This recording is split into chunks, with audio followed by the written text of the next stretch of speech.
तेनाली रामा अपनी झोपड़ी में कुछ बच्चों के साथ खेल रहा है। वो घर में ही एक बच्चे के पीछे उसे पकड़ने के लिए दौड़ रहा है। सभी बच्चे उससे बचकर भाग रहे हैं। तेनाली रामा की बीवी बगल में ही चारपाई पर बैठी उन सभी को देख रही है।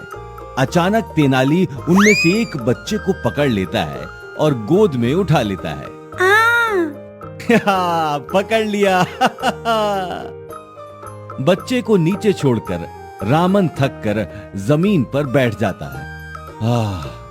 भाई अब तो मैं थक गया, कुछ देर आराम बच्चों, तुम सब भी बैठ जाओ। सभी बच्चे तेनाली रामन के साथ नीचे ही बैठ जाते हैं। क्या बात है, आज तो बड़ा खेले हो तुम सब। तेनाली चाचा, आपने हमें कभी नहीं बताया। क्या नहीं बताया छोटे? यही कि आप राजा के इतने खास कैसे बने? आप उनसे सबसे पहली बार कैसे मिले? ओहो, तो वो कहानी सुनना चाहते हो अब तुम? क्या सभी को ये कहानी सुननी है? हाँ तेनाली चाचा, हमें सुननी है कहानी। ठीक है, सब शांत हो जाओ, मैं कहानी सुनाता हूँ। तो कहानी कुछ ऐसे शुरू होती है। रामा की बीवी अपने हाथों में पूजा का थाल लिए मंदिर के बाहर खड़ी है। हे प्रभु, एक तो इतनी गर्मी और ऊपर से ये रामन जी, इतनी देर हो गई है इनके इंतजार में खड़े खड़े, न जाने कहाँ रह गए। तभी रामन पीछे से भागता हुआ अपनी बीवी तक पहुंचता है। रामन की बीवी मुड़कर उन्हें देखती है। अब पहुँचे आप? आरती के लिए बस 3 मिनट का ही समय बचा है। अगर 3 मिनट तक भी तुम नहीं आते ना तो अपशगुन नहीं माना जाता।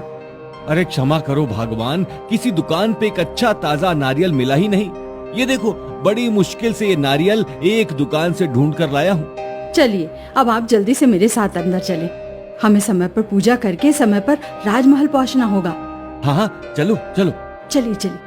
रामन और उसकी बीवी दोनों मंदिर की सीढ़ियां चढ़ते हैं। रामन और उसकी बीवी सीढ़ियों से उतरकर नीचे आते हैं। शुक्र है, आरती तो कम से कम बिना किसी मुश्किल के पूरी हुई। हाँ, ठीक कहा आपने। अब आरती तो हो गई है, अब केवल एक काम रह गया है, महाराज के दर्शन। मुझे एक बात जाननी है। पूछो।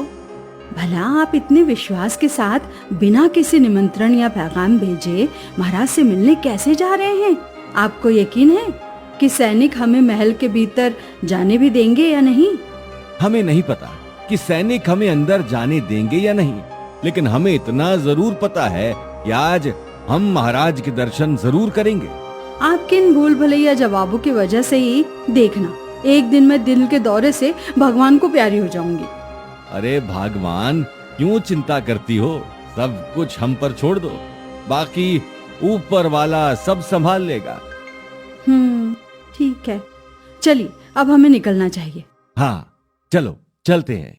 रामा और उसकी बीवी राजमहल पहुंचते हैं। गेट से अंदर घुसने से पहले वो दोनों रुक जाते हैं। देखो, अब आगे महाराज से मिलने मुझे ही जाना है। तुम यहां मेरी प्रतीक्षा करना, सांझ होने से पहले मैं लौटूंगा। उसके बाद हम रहने की जगह खोजेंगे। ठीक है। रामा ये कहकर गेट के करीब जाता है।